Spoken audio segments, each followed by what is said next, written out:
Shalom teman-teman, damai sejahtera Tuhan beserta dengan kalian semua. Nah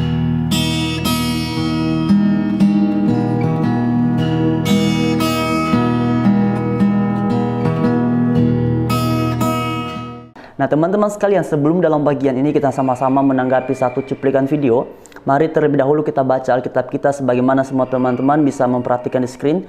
Terdapat di dalam kitab Roma pasal 8 ayatnya yang ke-28, begini firman Tuhan.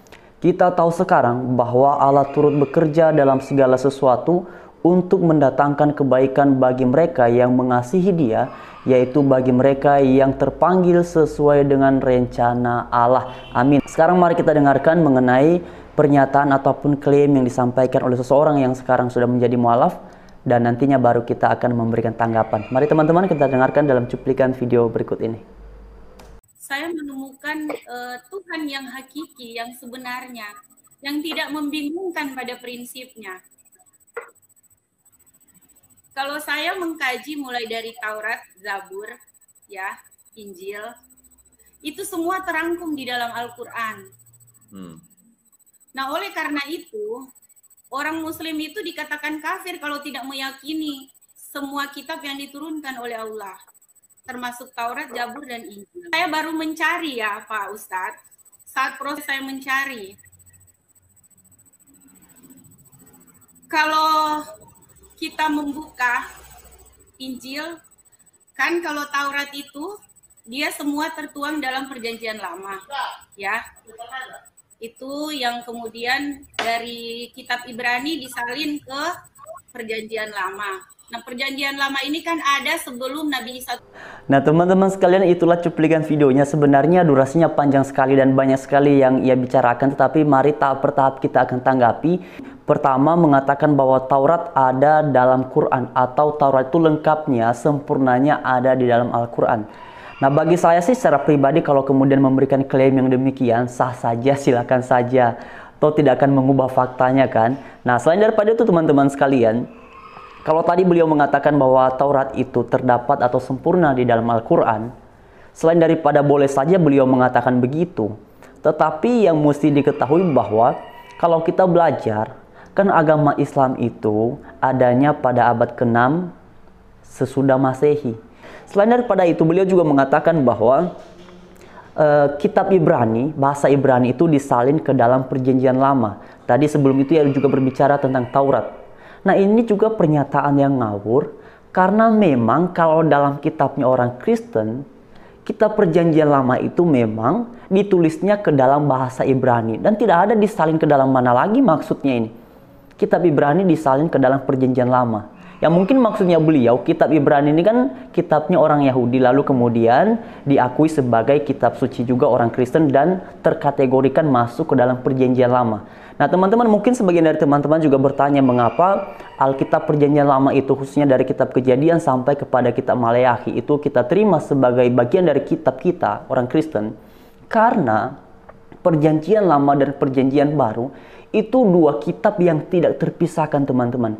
Kalau teman-teman mempelajari di dalam kitab perjanjian lama, maka teman-teman akan menemukan khususnya berkaitan dengan satu topik yang sangat luar biasa berkaitan dengan nubuatan tentang Mesias.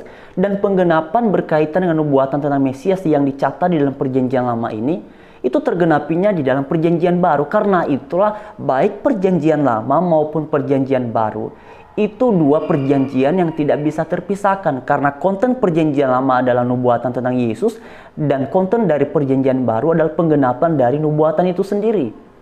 Nah kemudian teman-teman, kalaupun misal teman-teman membaca dalam Alkitab, khususnya misalnya dalam kitab Injil itu terdiri dari 4 kitab, Matius, Markus, Lukas, dan juga Yohanes.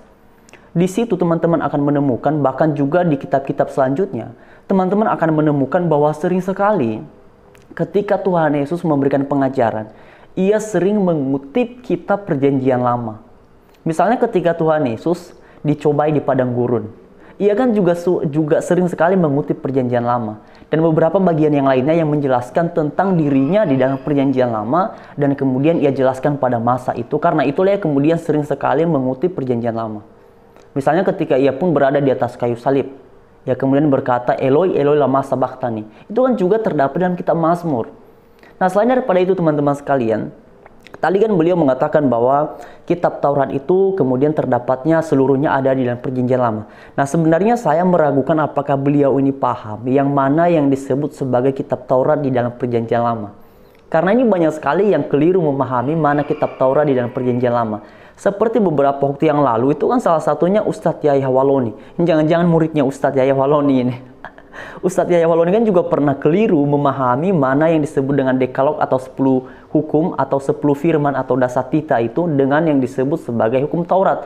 Kalau dasatita tentu ini terdapat dalam kitab Keluaran. Kalau nggak salah itu sekitar pasal 20, teman-teman bisa mengeceknya. Kalau bukan pasal 20 berarti pasal 22. Kemudian teman-teman, kalau kita berbicara tentang kitab Taurat itu terdiri dari 5 kitab. Kejadian, Keluaran, Imamat, Bilangan, dan kemudian terakhirnya adalah kitab Ulangan. Kalau dalam Septuaginta, yang disebutnya adalah Pentateuch, yang artinya kelima kitab. Nah, karena itu kalau misalnya dalam bagian ini beliau tadi mengatakan bahwa Ibrani atau Taurat itu disalin ke dalam perjanjian lama, sebenarnya ini menunjukkan bahwa beliau sedang bingung tentang sesuatu yang sedang ia bicarakan pada saat itu. Bahkan pun dalam bagian cuplikan video yang sudah kita tonton tadi, nanti di bagian selanjutnya teman-teman akan kita bahas lagi. Tapi mari fokus dulu dalam bagian ini. Beliau ini tidak berani mengemukakan mana yang sedang ia maksudkan dengan kitab Taurat. Mana yang sedang ia maksudkan dengan kitab Taurat yang kemudian dikatakan terdapat seluruhnya di dalam perjanjian lama. Jangan-jangan ia berpikir bahwa kitab Taurat itu ya perjanjian lama.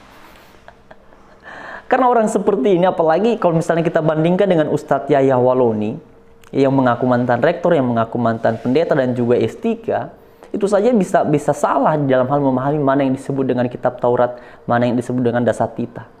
Jadi karena itu teman-teman, dalam bagian ini, tidak begitu penting sebenarnya sih untuk menanggapi pernyataan yang seperti ini, tetapi sekalipun tidak begitu penting, namun tetap saja kita memiliki tanggung jawab untuk menanggapi karena ini berkaitan dengan imannya kita, dan terlebih lagi ini sekaligus menjadi momentum untuk menunjukkan kepada setiap orang yang pernah percaya kepada orang-orang seperti ini, yang tiba-tiba setelah menjadi mualaf lalu sok tahu tentang iman Kristen, dan kemudian mereka tiba-tiba hobi sekali berbicara tentang Alkitab.